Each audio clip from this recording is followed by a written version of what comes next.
One of the hardest things as an atheist is that all of these values, why am I important? Why should people care about me? A lot of those things come from your own performance. As the daughter of two atheists, Jordan Manji felt she had a lot to prove. You have to understand, my family is very competitive. There's always been a high priority on being the best. So much of my identity was founded on I'm the smartest one in the room, right?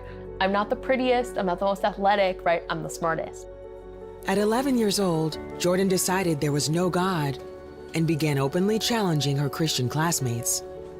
I would bring the Bible to school with Post-it notes where all the contradictions were, and then I would say, tell me why this isn't a contradiction. And they couldn't really do it. But in high school, Jordan started to see a contradiction in her own beliefs. She considered herself a good person, but that raised a question she couldn't answer. Where does morality come from, if not from God? Why is something right or wrong? Why do I believe in human rights? I don't believe in a God, so where are these things coming from? I had gone and asked all of these other people, and nobody had a good answer. I had this kind of epiphany where I said, I'm gonna wait until college to explore those questions so that I can get into a good school. And that worked out pretty well, because I got into Harvard.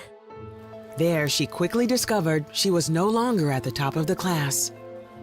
Now being surrounded by people with whom I'm no longer the smartest person in the room 95% of the time, it destroys that sense of identity and of worth, and it makes you wonder, who really am I and what makes me valuable? As Jordan began to question her worth, she became friends with Joseph Porter, a Christian conservative who gave her even more questions to think about. It really started pressing me on, where does your morality come from? Why do you believe in it? You're just saying it kind of emerges from nowhere. I started seeing maybe there are these cracks in my own intellectual framework. Jordan enrolled into a meta-ethics class, hoping to find answers that would strengthen her argument.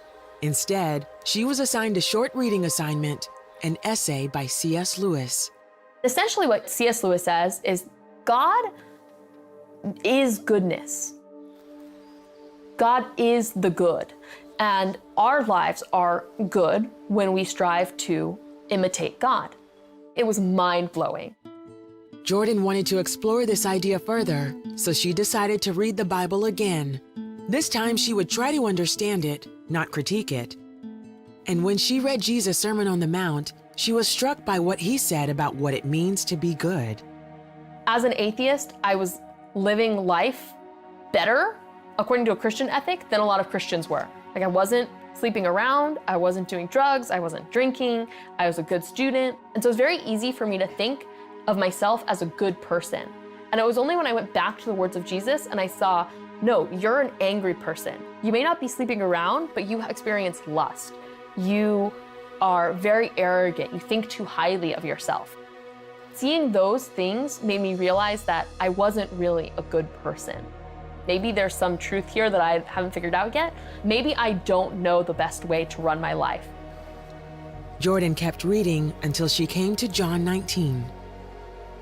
I had finally made it to the crucifixion scene. And as I was reading it, I had this moment where I just said, no, Aslan, no. For years, Jordan believed C.S. Lewis's The Lion, the Witch, and the Wardrobe was just a story. But now as she read of Jesus' crucifixion, she realized her favorite tale from Narnia was more than a work of fiction. Aslan, the great lion of Lewis's story, was Jesus. And she was just like Edmund, arrogant, but redeemed. It just immediately clicked, like, I am Edmund, Jesus is Aslan, and he is dying for my sake. Seeing it now with me in the story was just a totally radically new way of looking at it. And realizing kind of my own sinfulness in that moment and my own need for healing from that sin made all the difference in how I read it. And so I started just crying, really thinking about Aslan, but thinking about Jesus through that process. Realizing in that moment that you're Edmund is to realize I'm powerless. I need help. I recognized my own incurable need for forgiveness that could only come from Jesus Christ.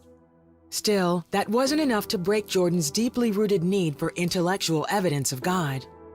So she pored over every scientific argument, analyzed every prominent religion, and all the evidence pointed her back to Jesus Christ. One of the things that helped me the most to eliminate my pride was having to admit that I had been wrong all of those years as an atheist. Ultimately, it came down to a profound yet simple truth. As I thought about what love really was, I could see how Jesus' death on the cross was the perfect embodiment of that. God is love and God is truth, so God is goodness. It was at that point when I realized, if I want to try this Christianity business, I can't do it half-heartedly. I have to be fully committed. On April 12, 2009, Jordan gave her life to Jesus. Since then, she has grown even stronger in her faith. She graduated from Harvard in 2012, recently married, and is currently pursuing a doctoral degree at Fuller Theological Seminary. But she says none of that determines her value. What is man that God is mindful of him? What am I that I have value? So long, my value had come from the things that I had done. So moving to a framework where instead, the reason I knew I was valuable was because Christ had died for me, that he loved me regardless of what I would ever do. It's immensely freeing.